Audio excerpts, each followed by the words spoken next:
Физкульт, привет! Сегодня 24 марта 2018 года, и я нахожусь в бельгийском городке Спа. Этот городок известен своими термальными источниками, своей минеральной водой и трассой Формулы-1, которая здесь неподалеку, Спа-Франкоршон. Но я сегодня здесь не за одной из этих трех вещей. Дело в том, что здесь, в Спа, также организуется самый старый в Бельгии забег по трейл-раннингу Crête de Spa. На французском это значит хребты Спа. В прошлом году был 40-й юбилей, а значит в этом году аж 41 раз организуется этот забег. Классическая дистанция Crête de Spa 21 километр. Также существует ультра-трейл 55 километров. А с этого года ввели новую дистанцию 32 километра. Вот на нее-то я и записался.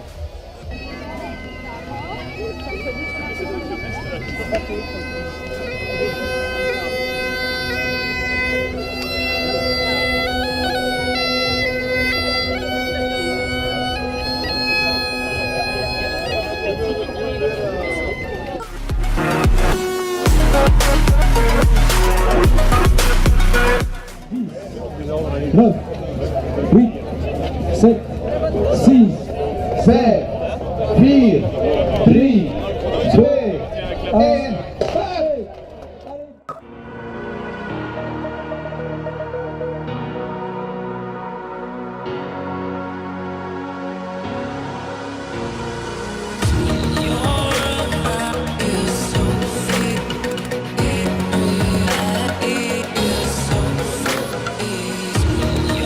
За спиной уже 6 с лишним километров.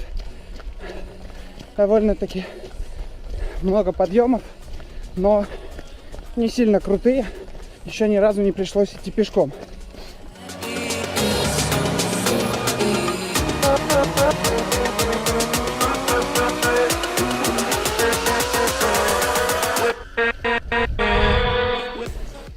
Я сейчас иду по легендарному отрезку этого забега вверх по лыжне, 650 метров в длину. В прошлом году я здесь забежал, но в этом году что-то не чувствую себя в надлежащей форме. Тем более бежать еще 25 километров. Не вижу смысла себя утомлять зазря. Так что прогуляюсь здесь пока.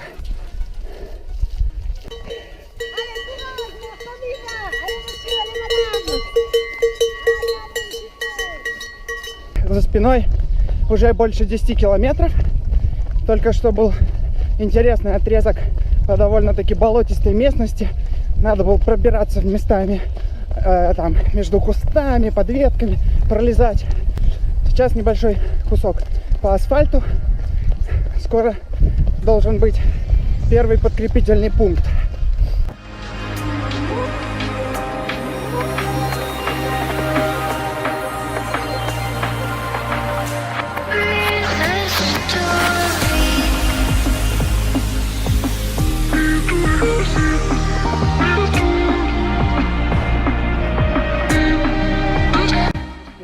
Почти 16 километров, а значит половина уже сегодняшнего забега. Я хочу рассказать о своей технике бега сегодня. Дело в том, что чтобы избежать лишних нагрузок на колени, которые у меня в последнее время побаливают, я особенно во время спусков стараюсь как можно более прямыми держать ноги. Работаю, соответственно, не коленными суставами, а тазобедренными. Как дополнительный эффект от этой техники это повышающаяся скорость на спусках и меньше нагрузка на колени, что не может не радовать.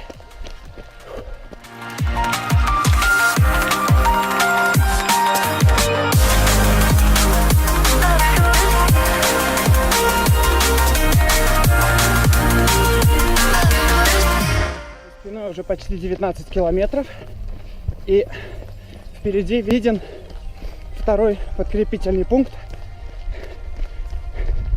Я уже съел оба своих энергетических геля. Так что на этом пункте надо будет как следует подкрепиться, чтобы сил хватило еще на 13 километров. На втором подкрепительном пункте раздавали энергетические гели.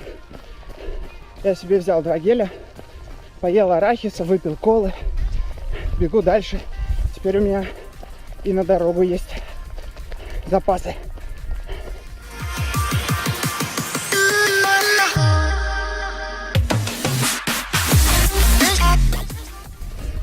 Я пробежал уже почти 26 километров. Начинает чувствоваться усталость, но я чувствую, что мне должно хватить сил пробежать оставшиеся 6,5. Сейчас скоро должен быть 3-й и последний подкрепительный пункт на дистанции. Вперед!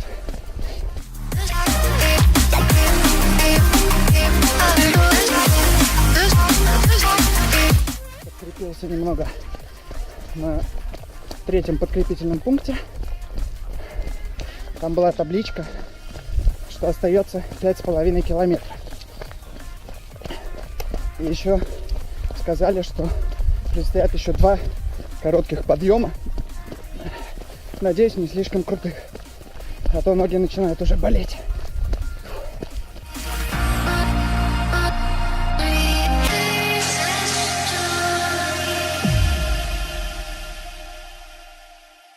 За спиной уже 30 с лишним километров, а это значит, что осталось совсем чуть-чуть. Под конец трассы организаторы решили включить довольно-таки крутые подъемы и, соответственно, пара спусков, на которых моя техника спуска на прямых ногах не очень хорошо работает, потому что таким образом развивается слишком большая скорость. Стараюсь спускаться чрезвычайно осторожно, чтобы не пришлось ползти на четвереньках последние 1,5-2 километра. Ну все, теперь только асфальт, только плоская до самого финиша.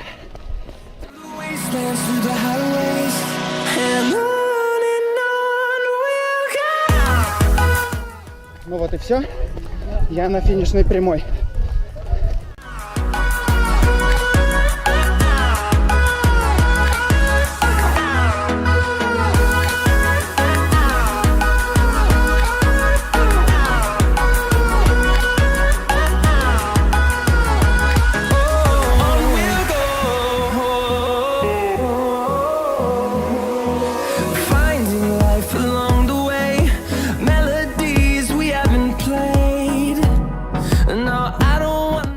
Ну что ж, друзья, вот я и пробежал сегодняшние свои 31,5 километра за 3 часа 29 минут и 56 секунд. Все данные, как обычно, будут в описании под видео.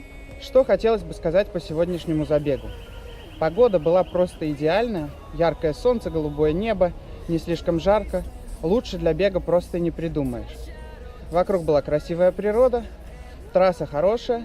Преимущество здешней трассы заключается в том, что практически всю ее можно пробежать. Это морально очень сильно подбадривает. В отличие от, допустим, прошлого забега, где зачастую приходилось чуть ли не на карачках ползти или, во всяком случае, идти пешком. Ну что еще? Вот подарили медальку, дали всяких вкусняшек. На этом я с вами прощаюсь. Подписывайтесь, ставьте лайк. Пока! Fueled by them to see the horizon.